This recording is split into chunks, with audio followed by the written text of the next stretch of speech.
Hello, everyone. I'm Gray Hall, of course, with 6ABC, and welcome to 6ABC's Good Business Digital Interview Series. We're really excited to be here today. 6ABC partnered with the African American Chamber of Commerce of Pennsylvania, New Jersey, also Delaware, on the Good Business campaign to highlight the many issues facing Black and brown small businesses right here in our region, while discussing solutions to those problems and sharing best practices to create success. Today's topic is how smaller minority-owned businesses can connect with larger businesses. I am really thrilled and excited today to be joined by Regina Fame. She is the owner and CEO of Alpha Transports LLC. Also joining us today is Maria F. Roberts. She is the president and CEO of MFR Consultants Inc. So thank you, ladies, so much for being here. I'm delighted to meet you. We just want to kind of talk to you, chat with you, and pick your brains a little. Okay, we want to move now to Maria for your first question. Describe to us your consulting business, the services that you offer, and your daily responsibilities. Hi, thank you so much. My name is Maria Frizzell Roberts, and I am president and CEO of MFR Consultants. Started the company 30 years ago. I came out of graduate school, decided that I could do something that other companies weren't allowing me to do, which was to be innovative and creative at the time. And so I started the company, and the company is truly a consulting firm. In fact, people ask me, what do I do? And I said, well, you know what these larger consulting firms do? Well, just think of us, we're a lot smaller, but we do the same. We're just as dynamic. I started the company because when I came out of graduate school and I started working for larger corporations, it was that I found the projects that we were working on were pretty tailored and pretty cut and dry. And for me, I thought there were so many opportunities to be innovative in that space. And the problem was I wasn't always allowed to.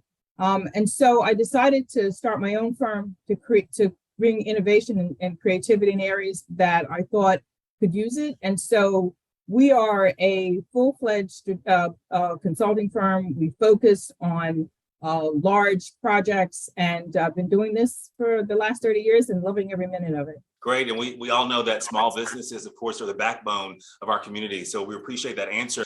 So we will move now to Maria for your question. Number two, Maria, forming connections with larger businesses is a great avenue for small businesses to elevate and, of course, to grow. Can you share with us any recent large business connections or participation initiatives that you have embarked upon or have in the works right now?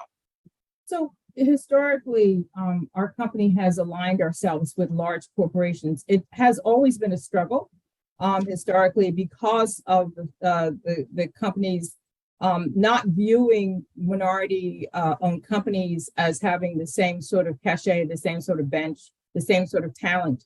And I always start off by saying, I went to the same graduate schools. I have the same people who have the same education, the same backgrounds as the large corporations. I don't, and so having them understand that and say, Maria has a master's degree from a major university, and so does her team, and they are also partners at major large corporations. They just happen to decide to work for small companies. Has been a bit of a struggle. So what we do is we go out of our way. I'm on a number of boards. I'm on a number of committees where I preach this to the large corporations all the time. And to try to get that message across that we are just as comparable, if not better, and just as talented, if not better, than the larger companies, and to try to get them involved and inclusive in their spends. The spends, for in Philadelphia for major corporations with diverse spends have been very small. And so I sit on the Economy League board. I sit on the African American Chamber of Commerce board. I sit on a few healthcare corporations boards, and the voice that I have over and over again is to try to get them and to move them forward in a way that they increase their diverse spends. I can actually say that one of the major managed healthcare corporations here, and also one of the largest health insurance corporations, has just hired our firms as one of their large projects. So. Yeah, I just want to say I'm impressed by both of you ladies and what you're doing and your accomplishments. It's really profound. And it's great to hear your stories and see the work that you're doing. Well, I think a very important question, obviously, you've probably heard this question before, as a small minority-owned business. How do you get these contracts with these larger corporations, these larger businesses? What does it take and how do you do it? It's very complex. I mean, and if anyone tells you that it isn't, then they're not being fair and they're being disingenuous. It is very complex. Every organization has a different way and a different pathways of getting in there. And I think Regina, who's on here with me, can attune to the fact that it is complicated. Many companies have a process where you show up, you go to a roundtable discussion, you meet the procurement officers, you hand them a one pager, and then the next thing, maybe they have an opportunity, maybe they don't. And so that is one of the reasons why many of the smaller companies that I mentor and talk to and network with, I try to come up with a plan for them that may take anywhere from 1 year to 2 years before they get an opportunity. So I think that, one of the things that my mother said to me many years ago when I started my company, when I was so frustrated because I wasn't getting opportunities, were, well, if it was easy, everybody would do it. Mm-hmm. For those of us who are innovators, for those of us who are entrepreneurs, we're a certain breed of people. Yeah. We are risk takers, and we understand that it is not easy, but the rewards are great in the end. And let me add here that when we talk about the networking, it's also being present and active in our organizations, such as the African American Chamber of Commerce. Yes. The African American Chamber of Commerce is doing many things yes. to not only educate small and I should say not just small, but medium-sized companies on how to grow to the next level, which is yes. key. And so, for example, yesterday evening, they had an amazing spring fling. There were at least 50 small businesses that attended, minority-owned business, some small, some large. There were construction companies there, big construction companies that were owned by African Americans. There were networking opportunities there. So these are opportunities that I think help bridge the gaps and help influence you and also help introduce you, if I may say, to other people at the table.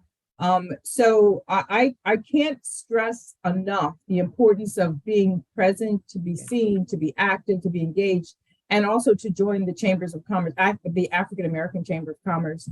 I'm also part of the Economy League of Greater Philadelphia, which is doing amazing work. They have a program called GPlex, and they also have one called Page. And Page is all about getting the Black and brown spends in front of large corporations. And we work in partnership with the African American Chamber of Commerce. And because of that, we're getting in front of the Comcasts and the universities, the eds and meds. We're also in front of some of the major biotech companies. It's just been the last couple of years have just been amazing of what's going on in the Philadelphia region. It's an exciting time for those of us in this business. Thank you, ladies, so much.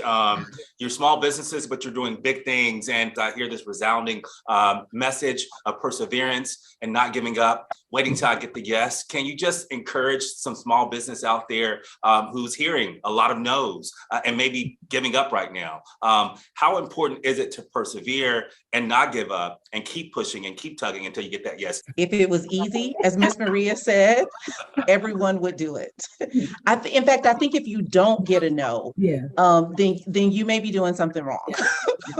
The no's are what push you. They are. And so expect it and keep going. This is where the rubber hits the road, right? That's right. I mean, so we all of us who are entrepreneurs, we're risk takers. We're doing this because we want to create our own. And if you want to create your own, you've got to shake up the industries. You've got to shake up what's been going on. And that's why we do this. That's why we started our own companies, because we felt we could do it different and we felt we could do it better. So you keep pushing, and one day somebody's going to open the door and say, sit down, and the contract is yours. And that's what we aim for. I have so many more questions. I cannot get to all of them, but I want to pick your brains more. We'll begin now with Maria to wrap it up maybe in 30 seconds or so, and then we'll end with Regina. So the best opportunity, I think, for small minority-owned companies or even medium-sized minority-owned companies is to network. Yes. Network, connectivity, getting out there in front of the organizations, not letting them, if you get no the first time, reach back out the second and third time. You'd be surprised how many times after a few times the doors will open. And to be seen, to be present, if there's activities or events, to actually show up. And I think by doing that, and also being prepared. Yes. Many times I think we get opportunities that are presented and we're not prepared to actually bring them to fruition. And so if I have to say anything, it's to be present, to show up and be prepared. I think You've got to shake up the industries. You've got to shake up what's been going on. And that's why we do this. That's why we started our own companies, because we felt we could do it different and we felt we can do it better. So you keep pushing, and one day somebody's going to open the door and say, sit down, and the contract is yours. And that's what we aim for. I have so many more questions. I cannot get to all of them, but I want to pick your brains more. We'll begin now with Maria to wrap it up maybe in 30 seconds or so, and then we'll end with Regina. So the best opportunity, I think, for small minority-owned companies or even medium-sized minority-owned companies is to network. Yes. Network, connectivity, getting out there in front of the organizations, not letting them, if you get no the first time, reach back out the second and third time. You'd be surprised how many times after a few times the doors will open. And to be seen, to be present, if there's activities or events, to actually show up. And I think by doing that, and also being prepared. Many times I think we get opportunities that are presented and we're not prepared to actually bring them to fruition. And so if I have to say anything, it's to be present, to show up and be prepared. I think Miss Maria hit it on the head. Networking is key. I tell you that lady, Miss Maria, through contact with her, she is, one of the giants. And I mean, I consider her a mentor. I had the privilege of meeting her a couple of weeks ago. And just the information that she shared, her 30 years of experience, and the connections that she put me in contact with help create opportunities. So networking is, I think, vital. Also aligning with organizations, such as the African American Chamber of Commerce, the Economy League, the Enterprise Center, are all organizations that have the same goal of helping small businesses grow, and exposing us to various opportunities that are out there. And so it's vital. And if I can add, sure, it's having us as minority and owned companies join our forces together to bring the bench, to bring the cachet, to bring the experience that we have, and for us to unite and to, as a team, go after larger opportunities. It opens up so many more doors when a firm like Regina's and mine join hands to go after opportunities. And so instead of seeing ourselves as competitors, but to see ourselves as joint venturers to go after. Absolutely. Absolutely. Wow. There's enough out there for all of us. Yeah.